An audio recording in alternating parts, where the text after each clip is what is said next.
నమస్కారం. Welcome to I dream. ధర్మ మార్గం విత్ విజిత కార్యక్రమానికి స్వాగతం. ప్రస్తుతం మనతో పాటు ఉన్నారు ప్రముఖ జ్యోతిష పండితులు, ఆధ్యాత్మికవేత్త సుభాష్ శర్మ గారు. ఇప్పుడు గురువు గారితో మాట్లాడి మరిన్ని విషయాలు తెలుసుకునే ప్రయత్నం చేద్దాం.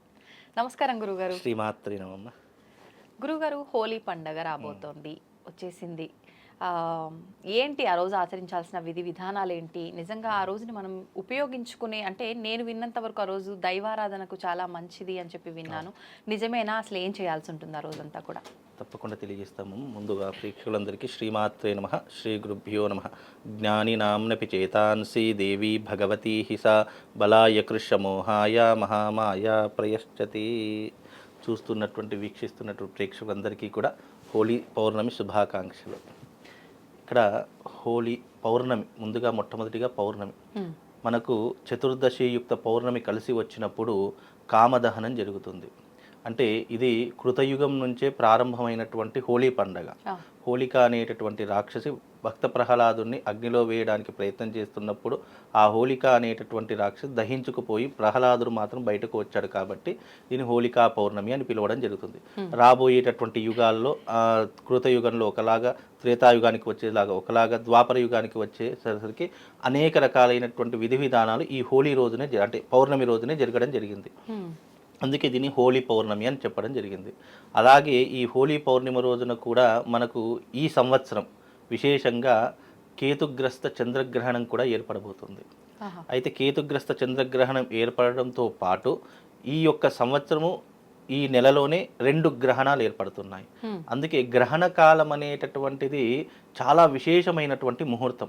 చాలామందికి తెలియనటువంటి విషయం ఏంటంటే, గ్రహణ సమయము ఏమీ ఆచరించకూడదు, ఎటు తిరగకూడదు, అసలు ఏమీ ముట్టకూడదు అని చాలామంది భ్రమలో ఉంటారు. కానీ గ్రహణ సమయంలో చేసేటటువంటి దైవిక ఆరాధన ఏదైతే ఉంటుందో, ఆరాధన కావచ్చు, ప్రార్థన, దైవిక ప్రార్థన కావచ్చు, యజ్ఞ యాగాదులు కావచ్చు, ఇవి మనిషికి విశేషమైనటువంటి పుణ్య ఫలితాలను కలుగజేసేటటువంటిది ఈ పౌర్ణిమ. పౌర్ణిమ అనగానే ఈ యొక్క పౌర్ణిమ పండుగతో వచ్చింది హోళికా పౌర్ణమి. కాబట్టి ఈ పౌర్ణిమ రోజున విశేషంగా భక్తులందరూ కూడా, లేదా ఈ వీక్షించేటటువంటి ప్రేక్షకులందరూ కూడా లక్ష్మీదేవి ఆరాధన చేసుకోవాలి. ఎందుకంటే ఈ రోజున మహాలక్ష్మి జయంతి కూడా అని పిలవడం జరుగుతుంది. అంటే హోళీ రోజున శ్రీ మహాలక్ష్మి పుట్టినటువంటి రోజుగా కూడా కొన్ని శాస్త్రాలలో అందించడం జరిగింది. కాబట్టి ఈ యొక్క రోజున ఏ దేవతను ఆరాధించడం, శ్రీ మహాలక్ష్మిని ఆరాధించినటువంటి వారికి లక్ష్మీ కటాక్షంతో పాటు అఖండ ఐశ్వర్య ప్రాప్తి కూడా కలుగుతుంది. అందులోనూ ఈ చంద్రగ్రహణం కన్యా రాశిలో ఏర్పడడం జరుగుతుంది.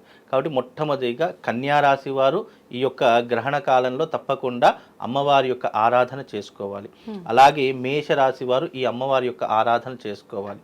అలాగే కర్కాటక రాశికి అధిపతి చంద్రుడు అవుతాడు. కాబట్టి ఈ గ్రహణం చంద్రగ్రహణం కాబట్టి కర్కాటక రాశి వారు, ఈ 3 రాశుల వారు తప్పకుండా ఈ యొక్క గ్రహణ కాలంలో శ్రీ మహాలక్ష్మిని ఆరాధించడం ద్వారా మీకున్నటువంటి ఆర్థిక పరమైనటువంటి ఇబ్బందులన్నీ కూడా తొలగిపోతాయని ధర్మశాస్త్రం. ఏ సమయంలో గురుగారు ఈ గ్రహణ సమయం? గ్రహణ సమయము మన భారతదేశంలో కనిపించదు, కానీ పద్ధతులు మాత్రం పాటించాలి. ఎందుకు అని అంటే కనుక, ఇప్పుడు రాబోయేటటువంటి గ్రహణము ఏదైతే ఉంటుందో అది భూమి మీద ఎంతో కొంత, అది ఎక్కడ గ్రహణం సంభవించినా భూమి మీదే సంభవిస్తుంది. భూమి లేకుండా ఎక్కడైతే ఉండదు కదా. కాబట్టి భూమి మీద ఆ యొక్క గ్రహణ ప్రభావం ఉంటుంది. కాబట్టి భూమి మీద ఉండేటువంటి ప్రతి ఒక్కరు కూడా పద్ధతులు అయితే పాటించాలి. ముఖ్యంగా గర్భిణీ స్త్రీలు పాటించాలి, చిన్నపిల్లలు పాటించాలి. అలాగే ఇంట్లో ఉన్నటువంటి నిల్వ ఉన్నటువంటి పదార్థాలను తినకుండా ఉండాలి. ముఖ్యంగా ఆ సమయంలో దైవిక ఆరాధన కావచ్చు, దైవిక భక్తితో చేసేటటువంటి పూజాది క్రతువులు కావచ్చు, ఇవి తప్పకుండా ఆరాధన చేసుకోవాలి. అయితే ఈ చంద్రగ్రహణ సమయంలో విశేషంగా మనకు పుణ్య ఫలితాలు కలగాలి అని అనుకుంటే గనక తప్పకుండా లలితా సహస్రనామ పారాయణం, లేదా దేవీ ఖడ్గమాల స్తోత్ర పారాయణము, లేదు అంటే శ్రీ సూక్త పారాయణం, ఈ 3 ఏదో ఒకటి మీరు ఎంచుకొని తప్పకుండా ఈ పారాయణం అనేటటువంటిది చేయించుకోండి. తప్పకుండా మీకు అవకాశం ఉంటే మీరు చేసుకోండి, లేదు అంటే మీ ఇంటికి ఒక బ్రాహ్మణ్ణి పిలిపించుకొని బ్రాహ్మణ ద్వారా చేయించండి. అలాగే ఈ సమయం ఎప్పుడు అంటే సాయంకాలం 6:28 ప్రారంభం చేసుకొని మనకు దాదాపుగా 9 గంటల వరకు పారాయణం చేసుకోవాలి. ఎప్పుడు మనకు సాయంత్రం, ఎందుకంటే పౌర్ణమి సాయంత్రం ఘడియలలో ఉంటుంది కాబట్టి మనకు ఆ సమయంలో చేసుకోవాలి. అయితే ఈ గ్రహణ సమయము ఆస్ట్రేలియా, అమెరికా, కెనడా అలాంటి దేశాలలో మాత్రమే ఈ గ్రహణం కనిపిస్తుంది, మనకు కనిపించదు. మనకు ఉదయకాలంలో, అంటే మనకి ఇక్కడ ఉదయం 9:28 మొదలుకొని మధ్యాహ్నం వరకు, అంటే దాదాపుగా 6 గంటల సమయం పాటు ఈ గ్రహణం భారతదేశంలో ఉంటుంది. కానీ ఆ సమయానికి చంద్రుడు మనకు కనిపించడు. మనకు ఈ యొక్క సమయము చంద్రుడు అస్తమించేటటువంటి సమయం. ఈ ఆస్ట్రేలియా, అమెరికా, కెనడా ఉదయించేటటువంటి సమయం, చంద్రోదయమైనటువంటి సమయం కాబట్టి అక్కడ ఆయా దేశాల వారికి కనిపిస్తుంది. మనకి ఇక్కడ 9 గంటల 28 నిమిషాలు అంటే అక్కడ సాయంకాలం వాళ్లకు 6 గంటల 28 నిమిషాలు ప్రారంభమవుతుంది. కాబట్టి అక్కడ ఉన్నటువంటి వాళ్ళు ఇలాంటి పద్ధతులు పాటించుకోవాలి. విశేషంగా మన దగ్గర కూడా ఉండి పాటించుకుంటే చాలా విశేషమైనటువంటి పుణ్య ఫలితాలు కలుగుతాయి. అందులోనూ ఈ యొక్క హోళికా పౌర్ణమి అత్యద్భుతమైనటువంటి పౌర్ణమి. దేవతా ఆరాధనకు కావచ్చు, మనకు నియమాలు ఏమవసరం లేదంటే ఈ యొక్క వంట వండుకునేటువంటి నియమాలు కానీ, ఆహారం తినేటటువంటి నియమాలు కానీ, ఇలాంటి నియమాలు అయితే ఏమీ లేవు. కాకపోతే పద్ధతులు అనేటటువంటి పాటిస్తే మనకు శుభం లాభం కలుగుతుంది. అందుకే ఈ రోజున పౌర్ణమి అనేటటువంటి హోళికా పౌర్ణమి బ్లడ్ మూన్తో మనకు ఈ యొక్క గ్రహణ సమయం ఏర్పడుతూ ఉంటుంది. అంటే చంద్రుడు ఎర్రటి రంగులో, అంటే నారింజ రంగు అంటారు కదా, ఆ రంగులో చంద్రుడు దర్శనమిస్తూ ఉంటాడన్నమాట. ఆయా ఎవరికైతే కనిపిస్తారో ఆయా దేశాల వారికి తప్పకుండా నారింజ రంగులో చంద్రుడు కనిపిస్తాడు. ఎందుకంటే చంద్రుడికి మరియు సూర్యుడికి మధ్యన భూమి ఉంటుంది కాబట్టి ఆ భూమి పొరలలో సూర్యుడి యొక్క సప్తవర్ణాలు అని అంటారు. సూర్యుడికి సప్తవర్ణాలు ఉంటాయి. ఆ సప్తవర్ణాలలో నారింజ రంగులో ఉన్నటువంటి కిరణాలు కొన్ని ఉంటాయి. ఆ కిరణాలు చంద్రుడి మీద ప్రభావం చూపించి మనకు ఆ రకంగా దర్శనమిచ్చేటటువంటిది బ్లడ్ మూన్ అని అంటూ ఉంటాము. సప్తవర్ణాలతో కూడుకున్నటువంటి ఆ సూర్యభగవాను ఎప్పుడైనా మీరు గమనించండి, మనకు పౌర్ణమి వస్తుంది. పౌర్ణమి సమయంలో ఏమవుతుందంటే సూర్యుడి యొక్క తేజస్సు పూర్తిగా చంద్రుడి మీద పడి మనకు చంద్రుడు ఎప్పుడూ కూడా ప్రకాశవంతంగా పౌర్ణమి రోజున కనిపిస్తాడు.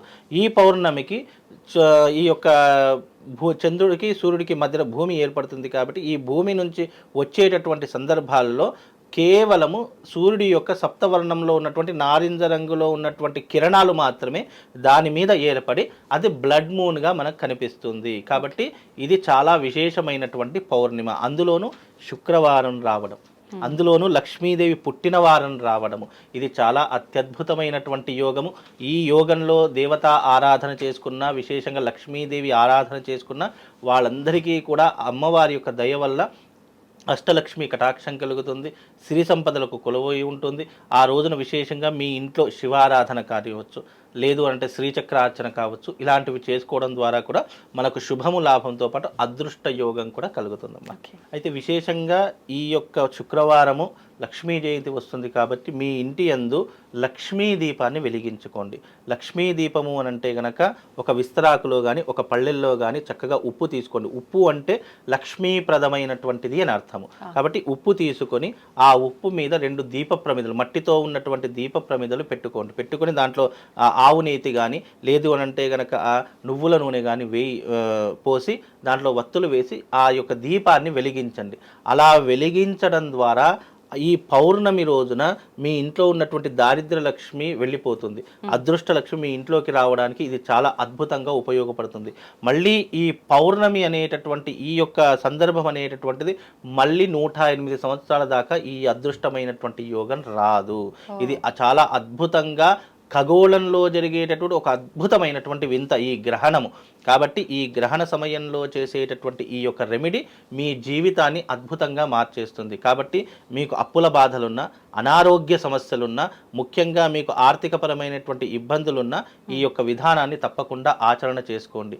అదే రకంగా మీ ఇంట్లో బీరువాలో వీలైతే గోమతి చక్రాలను మీ ఇంట్లో ఒక ఎర్రటి చిన్న బ్యాగు వేసుకొని అందులో 11 గోమతి చక్రాలు వేసుకొని మీ బీరువా లాకర్లో కానీ, మీరు డబ్బులు దాచుకునేటటువంటి ప్రదేశంలో కానీ ఆ యొక్క గోమతి చక్రాలు పెట్టుకోండి. దీని ద్వారా మీకు అష్టలక్ష్మి కటాక్షంతో పాటు సిరి సంపదల యోగం కూడా కలుగుతుందని శాస్త్రవచనము. ఇది చాలా అద్భుతమైనటువంటి రోజు.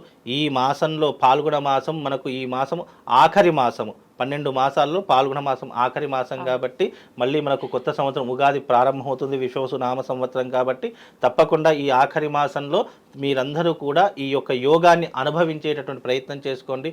తప్పకుండా లక్ష్మీదేవి ఆరాధన చేసుకొని నేను చెప్పినటువంటి విధంగా చేసుకోండి. తప్పకుండా మీకు శుభము లాభము 2 కూడా కలుగుతాయమ్మా. చాలా మంచి విధానాన్ని తెలియజేశారు గురుగారు. ధన్యవాదాలు.